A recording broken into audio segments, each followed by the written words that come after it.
Assalamualaikum warahmatullahi wabarakatuh. Saya Sinta Rahmawati dari kelas Strategi Rantai Pasok NIM 10118192. Pada kesempatan kali ini saya akan menjelaskan jawaban dari soal UTS Strategi Operasi dan Rantai Pasok. Soal A yaitu terkait jawaban benar atau salah. Soal nomor 1 yaitu bahwasanya jawaban benar karena tujuan dari strategi operasi atau supply chain sendiri adalah untuk menyesuaikan antara supply dan juga demand dan juga untuk memperoleh keuntungan dari suatu barang ataupun jasa yang dihasilkan. Soal nomor 2, jawaban benar karena dalam strategi operasi dan rantai pasok, untuk mendapatkan profit yang optimal, maka perusahaan harus semaksimal mungkin untuk menghasilkan suatu produk, melakukan penetapan harga, kuantiti, waktu, tempat, dan juga pelanggan yang tepat. Soal nomor 3 yaitu jawaban salah karena pada dasarnya bullwhip effect ini menyebabkan keputusan tingkat peramalan persediaan itu tidak akurat. Sehingga dalam hal ini perusahaan cenderung untuk menyimpan suatu persediaan dengan jumlah yang cukup besar. Nah, dari sini akan berimplikasi pada peningkatan biaya dan juga lead time dari suatu perusahaan itu sendiri karena peramalan dari demand atau permintaan pelanggan tidak sesuai dengan persediaan yang mereka ramalkan. Soal B nomor 4A, segmen-segmen pasar berdasarkan geografis pada Semen Indonesia Group yaitu ada pada wilayah Sumatera, Jawa, Bali, Kalimantan Selatan, Kalimantan Barat, Kalimantan Utara, Kalimantan Tengah, Maluku, Papua, Nusa Tenggara, dan juga Sulawesi. Soal 4B, yaitu konsumsi terbesar pada Semen Indonesia Group berdasarkan geografisnya terletak pada wilayah Jawa. Nomor 4C, segmen-segmen pasar berdasarkan tipe bisnisnya pada Semen Indonesia Group yaitu ada 3. Ada project, ready mix, dan juga industri. Nomor 4D, segmen atau konsumsi terbesar berdasarkan tipe bisnisnya yaitu terletak pada industri. Nomor 4E, alternatif untuk segmentasi pasar pada Semen Indonesia Group yaitu terkait pengelolaan supply chain secara optimal, kemudian kualitas produknya, dan juga melakukan penawaran serta meningkatkan citra image perusahaan sehingga dari situ perusahaan akan dapat memperluas pangsa pasar.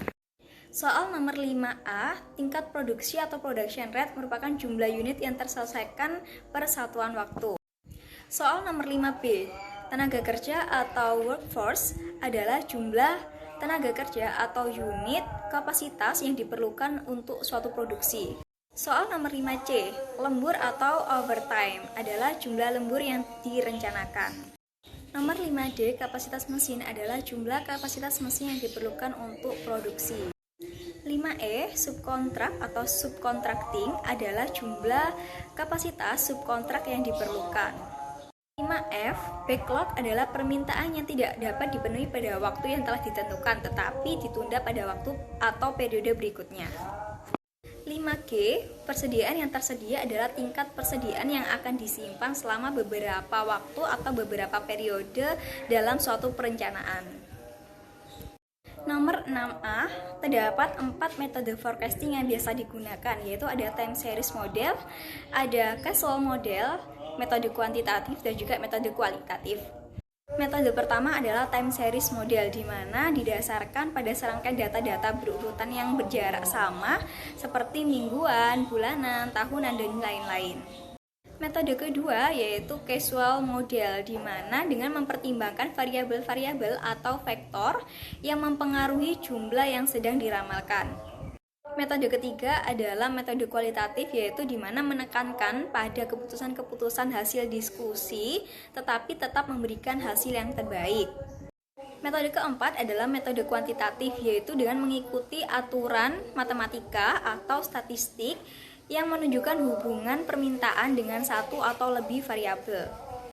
6B, model persamaan linier Y sama dengan A plus BX berdasarkan tabel pada soal yaitu diperoleh persamaan bahwasanya Y sama dengan 805,4 ditambah 14,11 X di mana A di sini senilai 805,4 dan B sama dengan 14,11 dan juga peramalan dari permintaan minggu ke-13 yaitu sebesar 904, minggu ke-14 sebesar 918, dan minggu ke-15 sebesar 932. 6C yaitu terkait moving average, diperoleh dari perhitungan total demand dibagi moving dengan perolehan hasil sebesar 3.221,67. 6D yaitu terkait moving average week 6 dengan perhitungan seperti C yaitu total demand dibagi dengan moving, diperoleh hasil sebesar 1610,83. 7A yaitu produk certain demand adalah suatu proses dalam melakukan permintaan sejumlah barang yang akan dibeli pada waktu dan harga tertentu. 7B yaitu produk uncertain demand adalah menggambarkan suatu ketidakpastian dari permintaan pelanggan akan suatu produk yang akan dibeli. 7B ada dua, yaitu responsive SC dan juga efisiensi SC. Responsive supply chain adalah konfigurasi jaringannya harus ditunjang oleh fasilitas produksi dan gudang yang lebih banyak dan tersebar di berbagai lokasi pemasaran. Efisien supply chain merupakan suatu jaringan yang ada relatif tersentralisasi oleh fasilitas yang lebih sedikit.